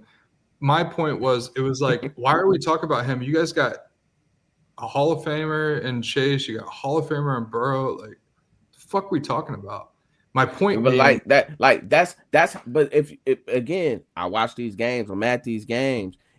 If you had to sit there and watch Yoshi drop That's what I'm big saying. catch after big catch after big catch after big catch, and then Mitch Tinsley finally get a chance and do the same fucking thing, you would feel me. Like when you was without neighbors and you was fussing about only having Wandale, and then Wandale went fucking crazy this year. Like, do it's not the same compare shit. those situations. No. Bro, you wanted to pay to get rid of Wandale. You hated Wandale. That motherfucker top 7 this year, I think.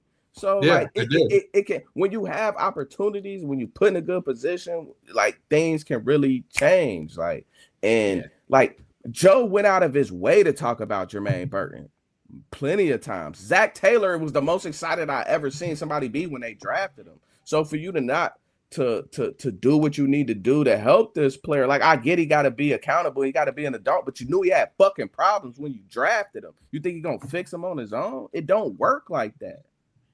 But I ain't gonna get into that. There's no reason to spend our time talking about Jermaine Burton. Thank you. I've done Never enough. was. You brought him up, not me. Thank you. That says something. Yeah, I'll give you that one. All right, so I think we've covered most of it. There are 2 things left, I think. One thing. No, there's 2. There's the current state, and then there's a player. So I want to cover this one first, just because I think it's so beautiful. So Phillip Rivers came out today and saw he's not. It doesn't seem like he's a Burrow fan.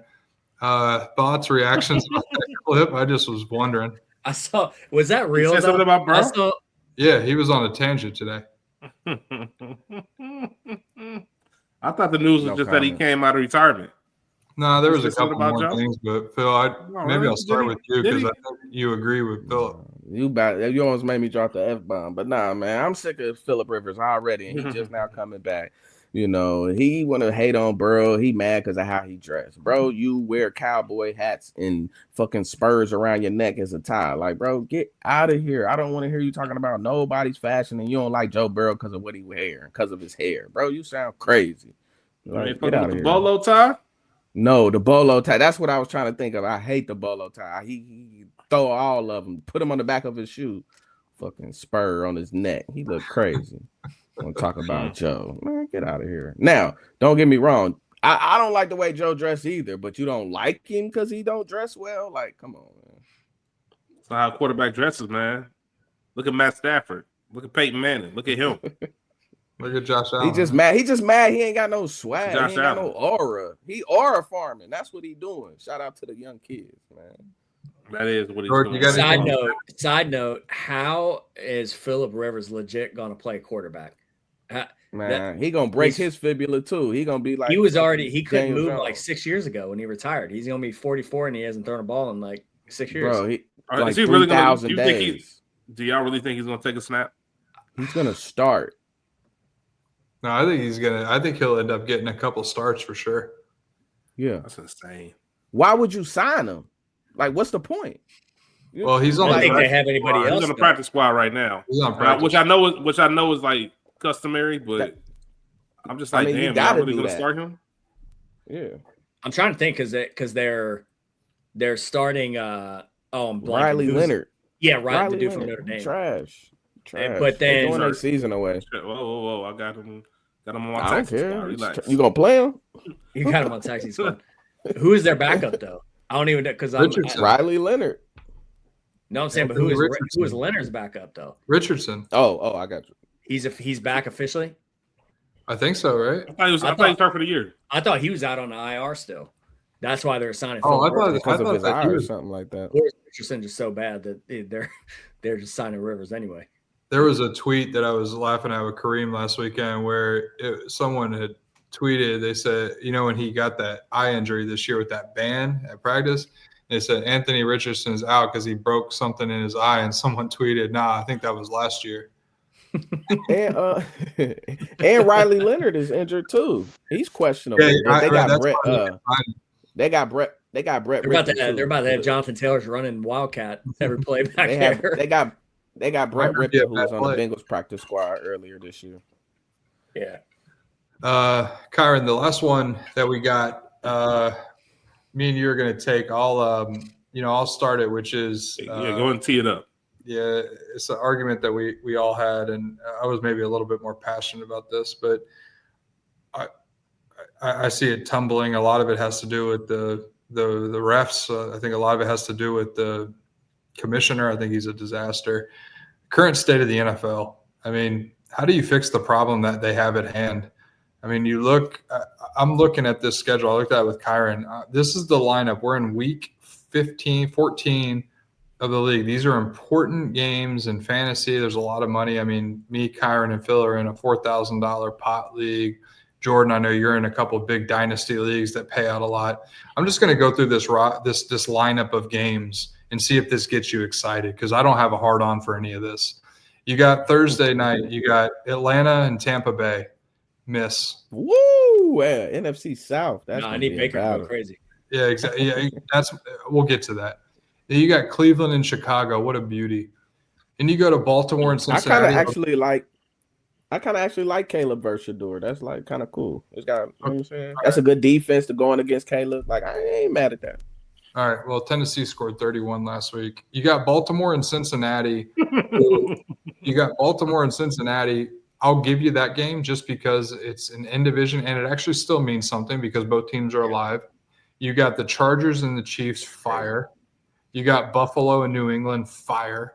You got I'm going to this game. You got the Commanders at the Giants. I mean, if that doesn't get you excited to go turn on your fucking TV at 1:00 on a Sunday, I mean, I don't know what does. You couldn't get your tickets sold. I'm actually bringing 3 people from work and a customer, so I'm locked in. Unfortunately, you got the Raiders at the Eagles, shit.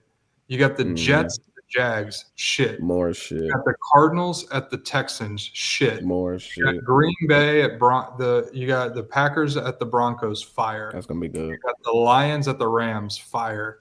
Carolina at the Saints, ass. You got Tennessee at San Francisco, ass. Indianapolis at Seattle, good game. Minnesota at Dallas, ass. Miami at Pittsburgh for the Monday night finale, good game. You got half the league that doesn't matter. I think we have a very big problem here with the NFL, which is you got 32 teams, 13 games a week. Half of them, 60% of them are just not good. And you compare it to college football. And by the way, Jordan, you make a very good point. And I will 100% give you the viewership debate. More people watch it. By the way, people don't know this. 53%, I looked at it with Kieran, 53% of viewership comes from women in the NFL, which I think is very interesting.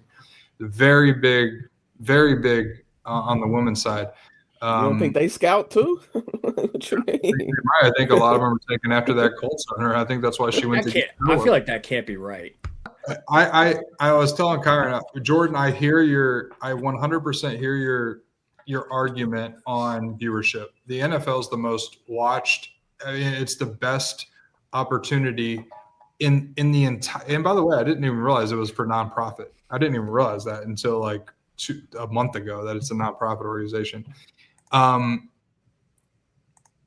Here's the issue that I have with it. When you go to a game, let's just say you go to a Jaguars-Dolphins game, both teams are in Florida, or you go to like a Ohio State-Toledo game, I think the energy that you get with college is 3 or 4 times greater. I think when you look at rivalries in college, I think they're 3 or 4 times greater.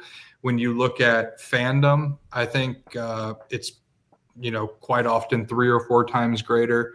I just don't see the same energy at an NFL game that I do a college game, and that goes into the fan base. And then you look at this roster, And Kieron even told me he's a huge football fan. He pays for Sunday ticket. He quite often turns off a lot of the 4 o'clock. He's like, I'm just going to go watch this because there's one good game on out of 5. I think the NFL has a very big problem. And I think it's a bigger problem in college because you're condensed to 32 teams and 13 games, where college you might be able to go watch Army Navy. You might be able to go watch, for example, Radford and Iowa, as you know, and there's a little bit more there. So I'll open it up to you guys, but I want to know, do you think there's a NFL problem with roster construction, talent, viewership, fandom when you compare it to the college football side of things? Jordan, I'll open up with you because I know you feel very, very different than I do on this. I think, to me, the fix that I've thought for the last couple of years is that the NFL should go to an 18-game schedule and give every team 2 bye weeks to reduce the amount of injuries, and or if players are injured, it gives them more time to heal throughout the season. I'm going through and I'm just looking at the teams on the list this weekend. It's basically a quarterback-driven sport. How many of the teams are either on their second string quarterback or have dealt with a quarterback injury already throughout the season? And like, just on easy looking, it's like roughly half the teams in the league. I mean, it's crazy. I think, to me, that's probably the very first thing that I would do. But I think the college, it's hard to say because I think you could take the conversation like from the NFL point of view or the college point of view. So where do you want to talk more from the college point of view or like the NFL side? I'm just saying in general, like when you look at the troubles that both have, how do you compare them and who's in deeper turmoil? I think for me, I mean, the bigger issue that I always have is with college football and the scheduling that we were like joking about it in our group text the other day. But if you look at all the major teams and that their schedule, what they roll out year in and year out, 25% of the games that they play are totally irrelevant. Like none of us 4 would sit down and watch any of the games. When you have teams like Bama who are playing UL Monroe week 2 and they're winning 70-0, we're not sitting down and watching those games. So for me, like regardless of how bad the NFL is, I would sit down and watch Jacksonville and New York on Sunday as opposed to like Bama and UL Monroe. But is there a reason that you would watch it? Because I didn't probably go to UL Monroe is what I would say, or Bama. I mean, I feel like college sports are very driven by either local ratings or local kind of pageantry tied to the university. Most people aren't sitting down and watching just random college football games the way that they. Let me spin it a different way. If NKU had a football team that had the presence of Alabama and they were playing UL Monroe, and you live in that area still, would you go to that game and tailgate? No, I would probably watch the game though. I don't know if I would go and like tailgate for a game like that. I'll probably watch the game though. So that's my point. Is I think it's a little bit more like when you say you would watch whatever the team that Jacksonville and Cleveland, I think it comes down a lot of times to it's on TV. There's only 14 other games. One happened on Thursday. One's going to happen on Monday. And the Bengals happen on Sunday morning, Sunday afternoon. So there's only 10 games left. So it's just at that point, it's just by elimination that they're on your TV. They just happen to be there. I hear you 100% because I often find myself even when Michigan plays Central Michigan, I'm done in the third quarter. Yeah. But I think the viewership side of things isn't really it. I was speaking more to, and Phil, you go to, I don't know, I would probably, Phil, what do you go to, 75% of home games? Maybe 80%? Yeah, 80. If they're good, 100%, I would assume. Yeah, I mean, it's really rare that I miss it. Game, like I would even be going to the Arizona and Cleveland game, even though they don't matter. Like, it's a very layered conversation. Like, I don't take my fandom lightly. Fan is short for fanatic. Like, you know what I'm saying? Like, I got tats, I got all this shit. I'm spending money before I even leave the door every Sunday getting a sitter. You know what I mean? Win, lose, or draw, cold weather, warm weather, I'm there. So. Like I said, it's a layered conversation because like college, I think their issues are really kind of unique and almost kind of like their own issues that they've created with the consolidation of the conferences and the NIL, and like it's just so many layers to it that's kind of like turning people off to it, I feel like. And to answer one of your other questions that you posed, I'll watch a shitty NFL game. I do it every Thursday, it feels like, you know what I'm saying? I'm not gonna sit and watch a shitty college game. I'll watch a ranked game with two teams that I don't care about, but like just to watch whoever, I'm never doing that. Now on the NFL side, it's interesting But again, that you say there's one of those on Thursday. There's 7. You know what I mean? There's 7 on yeah, Thursday. yeah. So I hear you on that. Now it's interesting in my opinion that you say there's more energy in the college things, because I think it may depend on where you're at. Like most of your experiences come at MetLife. I would imagine the energy is low, and I don't mean that as a slight. It's just like there's so many things that area has to offer that it's like, man, we're here, we're fans. Yeah, it's still football, still NFL, but like Cincinnati is fucking crazy when it comes to the Bengals and the Browns. I mean, Ohio in general with Bengals, Browns, Ohio State, so on and so forth. So like those experiences, even regionally, are gonna be different. Like State is nuts because they don't have a professional team in the area. Like, there's not a major university near you. You know what I'm saying? Let's say Rutgers. Like Rutgers ain't gonna be popping like a Jets Giants, I wouldn't think. You know what I mean? But like, you ain't heard that Sopranos theme song come on in the stadium, man. Shit gets rocking. But I and again, NFL problem, like the NFL probably make more. Like the NFL is probably as successful as it's ever been. They like recession proof. You know what I mean? So they probably don't view it as a problem. Fans may, and I think a scheduling thing, like I don't know why there's fucking 10 games at 1:00 and 4 at 4. Like that never made sense to me. It should be more balanced. It should be staggered. Like why can't it be 12, 1, 2, 3, 4? Like why they all got to be 1:00 and 4:00? So like, but again, the league doesn't see that as an issue because fans gonna adapt to whatever they decide. If they change the times, if they change the venue, if they change the date, like the games get flexed. Like fans are the ones that always are adapting and adjusting. The NFL is not going to change. Like, well, Kieron, you made a great point to me, and you were talking about the flex is like the biggest thing that you had a problem with, and you thought that was the kind of the inkling to the NFL knowing they have a problem is they constantly move that late in season.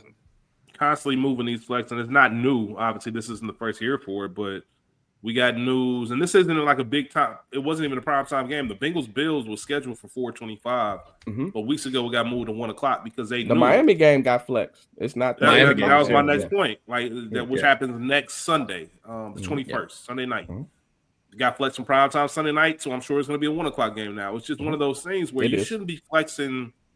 It used to be a time when you only flexed during like week 16 or week 17 when you had playoff implications. So Steelers and Ravens are playing. Whoever wins makes the playoffs. We're going to flex that to a Sunday night game. You know what I mean? They would do stuff like that. Now it's like, man, these matchups just suck. I don't know if it's injuries. I don't know if it's just overall coaching talent. We'll call that, with the whole Zach situation. There's a ton of things that play into it. But I guess the point is it shouldn't matter. If you have 32 teams and we're professionals, like it still blows my mind, and I mean this wholeheartedly, it still blows my mind that the league can't find 32 people on this entire planet that can play quarterback. Like they can't even find 18. But you know what I'm saying? Like, yeah. All I'm saying is if you're a professional organization, you're charging these prices that you're charging, you're billing yourself as a certain thing. Give me 20 teams that are good. Thank you. That's exactly my point. But just hear me out here, right? In our perspective in industries, whatever they may be, right? Your competitors, companies that are in your same class that you have to have dealings with. We're all professionals. That don't mean the other professional organization is good. I've dealt with a lot of shitty companies. In various organizations. But going to Korey's point earlier, just talking about college football, you have such this wide talent pool of all these people to pull from. It's not even really the talent. It's the development. We talk about it a lot. I know you just talked about it. There was a whole premise behind your Jermaine Burton conversation. The development of this. Like, it's just hard for me to believe. And that starts with the brand, man. Once they started getting into all this other shit and started trying to make themselves bigger than the actual sport, they stopped caring about the actual sport of football. Yeah. And what that means. And like you look at it, man.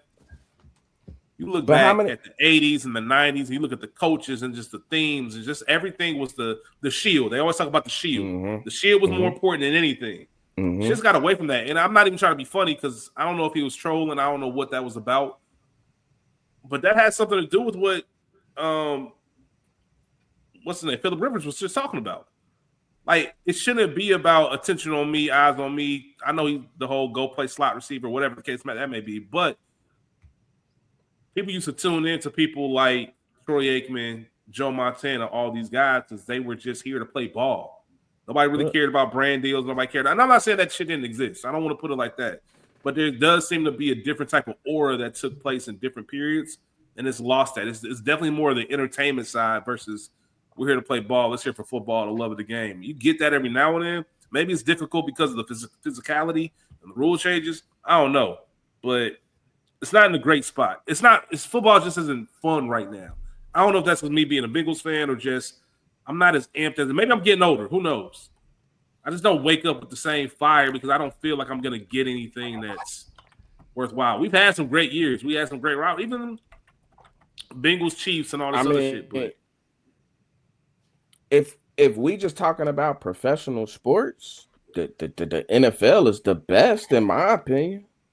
If we just talking about that conversation sports, if we just talking about the product or the not even close, so I mean, I don't like the NBA is almost unwatchable. But even with, I think you got reps. We saw something in this Pittsburgh Ravens game this past weekend, where it seemed like they made up a rule on the spot about what constitutes a touchdown and things like that. I remember the year we've been seeing that forever. Rams, tuck rule, Dez catch, like that always. But that's my whole point. Look at the Rams that year that they played the Saints in the NFC Championship, and there was a blatant pass interference. They did not call it. Right? Shit, the one they called on Logan Wilson, it wasn't. I mean, that's my whole point is none of that shit ever happens in baseball playoffs. I just watched maybe the best game 7 in my entire life of any sport. Sport. Like, if anybody stayed up with me and we talked about it, me, Korey, you, there would be random times during that entire World Series run where, hey, anybody stay up last night to watch that? I remember what that feeling was like. I remember the cinema of it, and the game just flows. Just happens. Like, it's just something about that. So yeah, maybe baseball's too long and all this other stuff, and the season's too long, blah, blah, blah. But when it matters the most, when you're really tuned in and you're locked the fuck in, regardless of who's playing, it gives you magic every fucking time. I don't feel that same way. Last year's Super Bowl, a fucking dud. Yeah, we all hate the Chiefs. We want to see them lose, but damn, I ain't want the game to be over by the middle of the second. Like, you know what I mean? I wanted to. That's Super Bowl Sunday. People plan a day around this. Like, people take off the next day from work because of Super Bowl Sunday. Like, it's just, I don't know, man. It just seems like there's a hidden agenda behind all of it, or people just don't care about the actual ball no more. Well, I mean, and again, it's a layered conversation. I mean, how many guys do we talk about where we love them, we think they super talented, and they never get the opportunity? Like the Shedeur Sanders situation, like him going in coaches the are dog shit. That was criminal. Like, that was straight. That was collusion. You know what I'm saying? Like, in the what 3 starts that he's had, he's been better than the number 1 pick. He's been better than the other quarterback that Cleveland took. He was better than the starter that Cleveland started with. Like, he was projected to be a number 1 pick overall. But like, these owners get together and decide that they don't want to move that direction. You know what I'm saying? So it's a layered conversation. It's a lot of things and a lot of motives. Like, everybody's not playing to win. Teams like tanking being a thing shouldn't even be a thing. There should be safeguards in place that prevent teams from even. What do you guys think about Shedeur? You like him? So, you guys, I think all liked him, right? My opinion has never changed. I love Shedeur. I love him.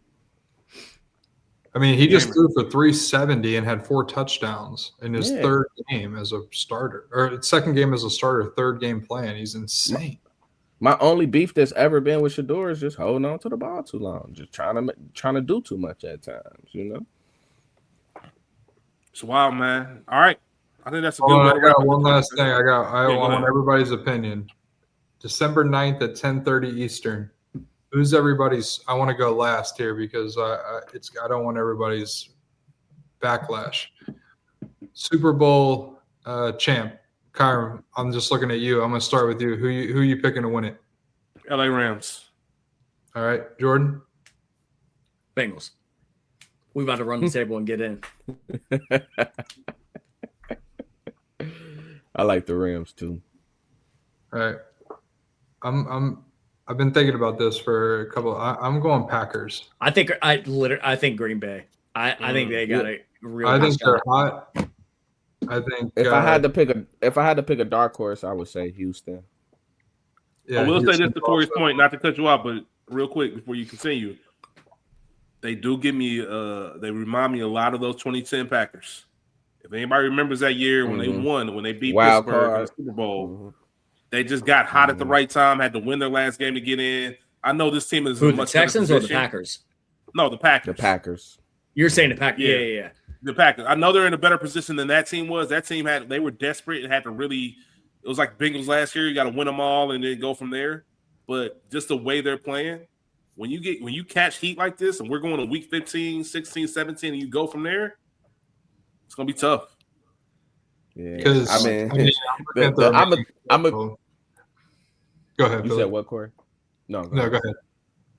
I said the I'm only just- thing to keep me from picking the Packers is LaFuck. Like I just can't get behind. I can't get myself to pick the Packers because of LaFleur. I just can't. You don't like him? Oh, I love him. That's why I I don't. like LaFleur. I don't. LaFleur.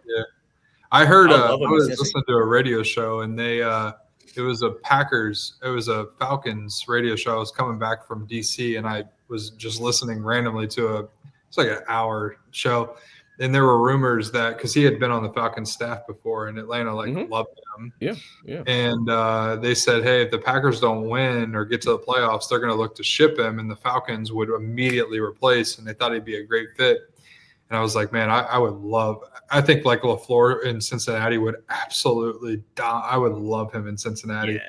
I mean, I'd take anybody over Zach. Like literally anybody. But so yeah, but I'm looking at their schedule. I was just looking at this last like 10 minutes, and I love the Broncos. I think are weak. I think the Broncos might get bounced. They've had too many close calls. They play one good team that the ball bounces a different way. They got the Bears, who they just beat really handily, and they the score was closer than what it really was. You got the Ravens, who you can probably beat, and then you end up with the Vikings. I think they probably win 3 or 4 of those. Even if they win 2, and they're hot as hell. I love their defense. Man, they're going to win. Let's just think about it. I mean, they're 11-5 or 12-4, playing at home all the way through. Where's the Super Bowl at this year, by the way? Levi. I think it's San Fran. Levi? San Fran? Yeah. Mm-hmm. Yeah, I still don't know what to make of New England.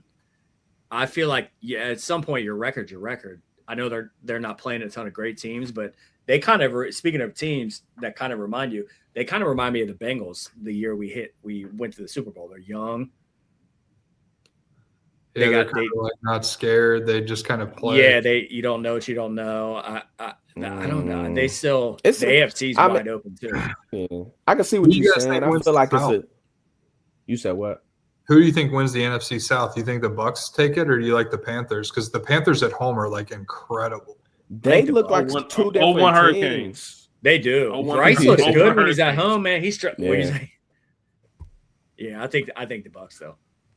By the way, the other thing going for the other kind of wild card, I'm looking at this now. The Seahawks are 10-3, assuming the Rams win the West. The Seahawks have the best record in football on the road. They're 6-1 on the road. Their defense is unbelievable. Jordan. We were just talking about this, me and Phil. Are any of your dynasty leagues? Do you have defense, or is it non-defense in your? We do no defense in our leagues. That's what I would prefer no defense just in any league. But I was telling Phil, the second place team in our league, second most points, second ranked. He has the Seahawks defense, and I was looking at it randomly. I was like, dude, how's this guy? His team's not that good. He has CMAC, so he's second highest. He almost has 400 points in a PPR. We're PPR, right? Mm-hmm. Phil? Yep, full point. He's like second most points in the league behind Josh Allen.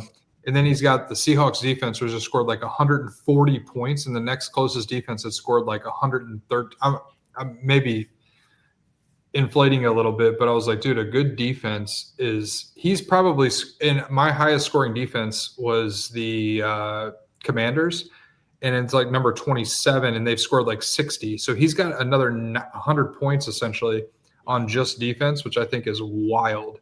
I was the only one in that league that pushed for no defense. So no, I was. All right. I want no defense. I want no defense, and I wanted folded fast on that. He said, "All right." Nah, it was just heavily voted against. Like we got the no kicker thing. I got no kicker. I didn't get no defense, and I didn't get second quarterback. You and Kieron, me and Jordan are in the camp of two quarterbacks. You two are not. If y'all would have rolled Superflex, I would have jumped in, man. We literally just sat here and talked about not being 32 good quarterbacks. You know what I'm saying? Like it's Superflex. Nah, makes it fun though. But I got one other question real quick for you guys. December 9th. Where do you guys stand on Jake Browning as of today at quarterback? Huh? I hope he gets some more. I hope he gets some more burn. Yeah, I hope he can put some good tape. I'm curious because we were talking about free agency earlier, and from what you guys shared earlier, I hope he can put some good tape out. Hold on. I would assume he'll be number one free agent on the market. Hold on. He trolling, bro. You gotta keep up. Okay. I was about to hold on. All right. Hey, I know it's that's getting how late, absurd that combo was earlier this year. Yeah. So he don't even. I like Jake. I know. I mean, he started 9 games. He won 5 in 2023. The only problem, it looked like he was playing blindfolded for the 4 games he played this year. Yeah, I think you got a hold of him down at Main Strasse this year before those games. I think you might have fucking put something in his drink because he didn't look like quite the same guy. Something's going on. Yeah, I think you might have got a hold of him with one of our old spells. Spells is crazy. That's wild shit, man. But we're near the 2-hour mark, fellas. Fun conversation. We gotta do it again here soon. We got the Ravens coming up this week at home. And then we have after that, what is 3 more weeks? Or 2 more weeks? So 15, yeah. Yep. So after that, we have so 18 weeks. I'm tripping. Cardinals, Arizona, Cardinals, Browns. Dolphins. Last 2 games at home. 3 of the last 4 are at home. I was looking at that weather report. I don't know if I'm gonna make it home for Sunday. Oh, I want to just give one shout out to, man. I hope Godspeed on recovery to injury Shelf T. I hope and I mean that. I hope he comes back. I hope he's healthy. Wish the best for him. All right, y'all. On that note, appreciate y'all joining us. Korey, Jordan, thank you. We'll have y'all back on. Phil, you know what it is. Yes, sir. All y'all out there, we appreciate it. And always remember, who they? Who they? Hey.